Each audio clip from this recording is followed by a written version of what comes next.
Thank you, Madam Toastmaster. I am different.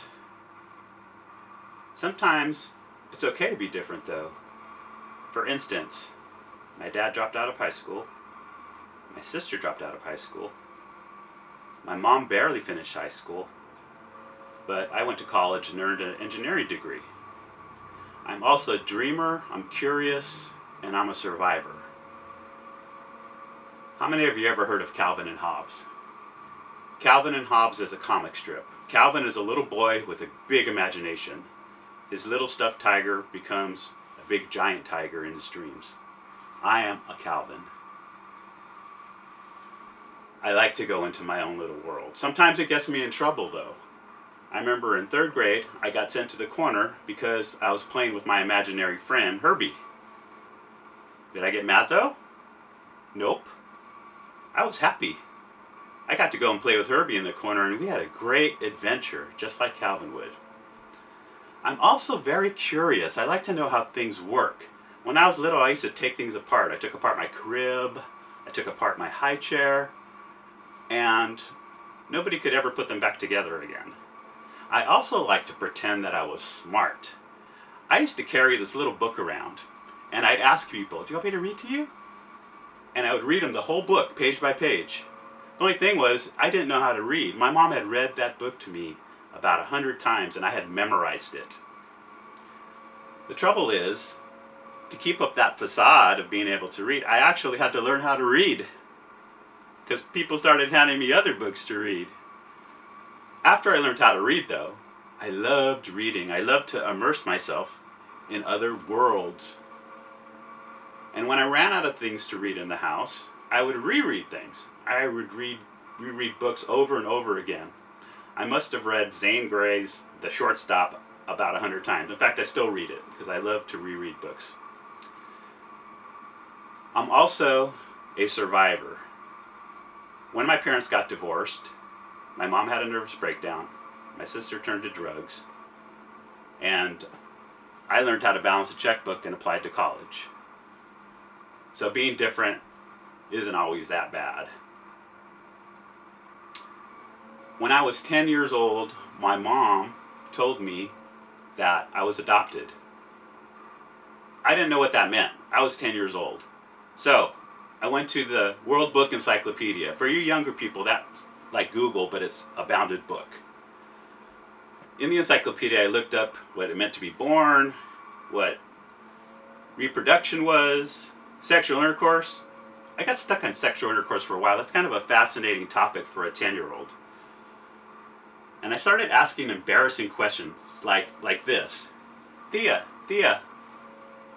when you're having your period and menstruation, do you feel the egg as it penetrates your uterus? Do you know what your son is asking me? I didn't know why I got in trouble for that because it was an encyclopedia. I figured it was okay, common knowledge, right? Adults should know this stuff. How many of you have had your DNA tested? I have, Ancestry.com. Through Ancestry.com, I found my birth mom. My birth mom, she's really cool. She's very, very cool. And we're alike. It's weird. I also found out I have a sister, I have a brother, I have cousins, I have nieces and nephews that I never knew before. And I share a lot of common traits with a lot of them. I have volleyball players, I have runners in the family, which I did, and my sister watches It's a Wonderful Life on the same date every year, which I have been doing forever, and we never even met. I also, through Ancestry, found that I had a grandpa, Macario Suarez. Macario Suarez survived the streets of LA in 1918 when he was 8 years old. He was abandoned and orphaned, and he survived by going through trash cans, and he also took care of his 2 little brothers, so he fed them. Eventually they went to an orphanage, and he was adopted. He became Pedro Ontiveros. Now Pedro is an American success story. He started working out in a farm, and he worked his way up. In the beginning, he was very curious. excuse me, senor, this machine, this baler, it doesn't sound right, and I don't think it's spinning right. Well, Pedro, you're right, the belt is loose, and it's making a funny sound, but I'm happy that you pointed that out. Eventually, he became foreman and was instructing other people how to fix things. Pedro, how do you fix this again? Ah, the belt's loose, let me show you. He also taught himself how to play the violin, which was an important part of his life because I think his boss must have liked him because he asked Pedro to teach his daughter how to play the violin. And eventually that daughter became Pedro's wife. He was also an avid churchgoer as he was working. He became very close with the pastor and his wife. In fact, the pastor's wife thought he should work where she worked, which was in aerospace. So she helped him get his security clearance, and he began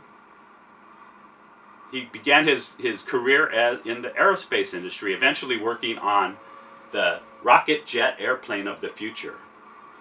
He not only survived, he thrived. And when his youngest daughter became pregnant as a teenager, she wanted to do what was best for her son. And so out of love, she gave me up for adoption. She wanted what was best for me. I am so thankful. I'm so thankful for my mom, my grandpa, thankful to be born in this country where anybody can survive and thrive. Thanks, Grandpa.